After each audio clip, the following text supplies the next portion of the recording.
और आज अगर हम फ्रांस के खिलाफ ये आवाज़ उठा रहे हैं कि इनके सामानों का बाइकआउट किया जाए, तो हमारे मुल्क का प्रधानमंत्री उनका साथ दे रहा है। ये सिर्फ और सिर्फ मुसलमानों को जलील करने की कोशिश कर रहे हैं। और ये आदमी इतना छोटी ज़हनियत का है कि ये हमेशा इस मुल्क में हिंदू और मुसलमान को बांट कर राजनीति करना चाहते हैं।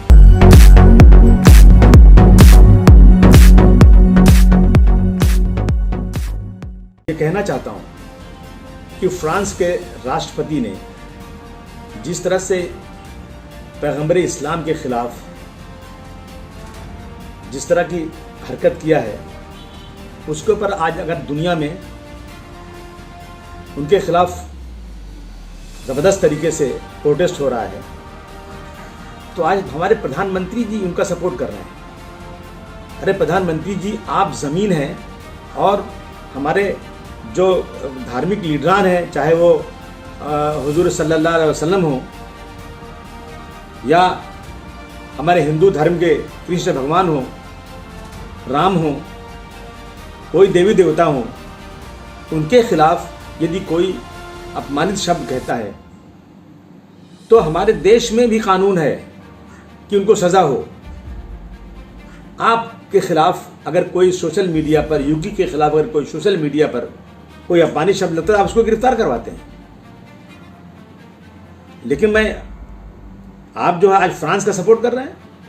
आप याद कीजिए कि पूना के अंदर जेम्स लेन जो अमेरिकन राइटर है, उनकी लिखी हुई किताब किसी देवी देवता नहीं, किसी पैगंबर इस्लाम नहीं, बल्कि शिवाजी महाराज की मां को अपमानित करने का लेख था उसके अंदर। तो उस लाइब्रेरी को जलाया गया, बहुत उधमबाजी हुई, गाड़ियां जलाई गई और महाराष्ट्र सरकार ने जेम्स लेन पर केस दर्ज किया, FIR किया। और आज भी जेम्स लेन वांटेड है। अगर मिलेगा तो उनको सजा होगी, उन पर मुकदमा चलेगा। आपको याद होना चाहिए डॉक्टर भीमराव अंबेडकर की तस्वीर के ऊपर चप्पलों का हार और मुंह पे काली पोती गई थी। तो घाटकोपर में हमारे भाइयों ने ज़बरदस्त एहतजाज किया था, तो पुलिस ने गोली चलाया था, 7 लोग मारे गए थे, बहुत सारी गाड़ियां जलाई गई थी, बहुत बड़ी उधमबाजी हुई थी। और आज अगर इस्लाम के खिलाफ, पैगंबर इस्लाम के खिलाफ फ्रांस के में अपमानित किया जा रहा है, तो अगर उसके खिलाफ दुनिया भर में एजिटेशन हो रहा है, तो आप फ्रांस का साथ दे रहे हो।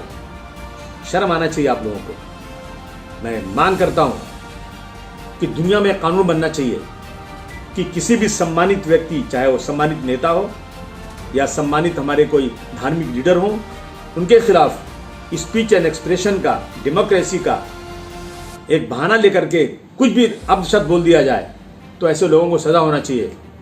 अगर आज फ्रांस के राष्ट्रपति किसी इस्लामिक कंट्री में होकर यह हरकत करते तो शायद फांसी के फंदे पर चढ़ा दिए गए थे। इसी देश में गांधी जी ने, सरदार वल्लभ भाई पटेल ने ब्रिटिश के खिलाफ, अंग्रेज़ों के खिलाफ उनके सामान का बाइकआउट किया था, उनके सामानों की होली जलाई थी।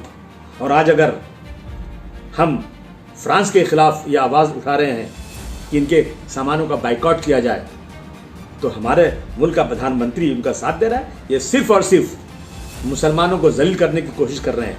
और ये आदमी इतना छोटी ज़हनियत का है कि ये हमेशा इस मुल्क में हिंदू और मुसलमान को बांट कर राजनीति करना चाहते हैं। इसका फ़ायदा बिहार के इलेक्शन देना चाहते हैं।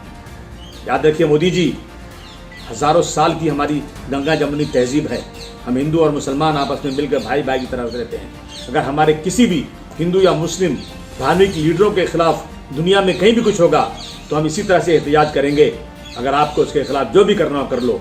मैं उन तमाम मुल्कों के लोगों को का जो आज फ्रांस के खिलाफ, फ्रांस के राष्ट्रपति के खिलाफ जो आज वो लोग एजिटेशन कर रहे हैं, मैं उन सब का सपोर्ट करता हूँ और मैं निंदा करता हूँ खुली लफ्ज़ों में इनकी। और मैं पूरे देश के लोगों से कहना चाहता हूँ कि ये धर्म की बात नहीं है। हिंदू और मुसलमानों को अलग अलग ज़हन से नहीं देखना चाहिए। हर इंसान को बराबरी का दर्जा देना चाहिए। किसी भी धर्म को, कोई भी धर्म का, धर्म अपना एक अपना पर्सनल मैटर है और हमारा देश धार्मिक है। धर्म के खिलाफ कुछ होता है तो लोग जान देने को तैयार हो जाते हैं। आइए हम सब मिलकर इस लड़ाई को लड़ें। बहुत बहुत धन्यवाद। ठीक है।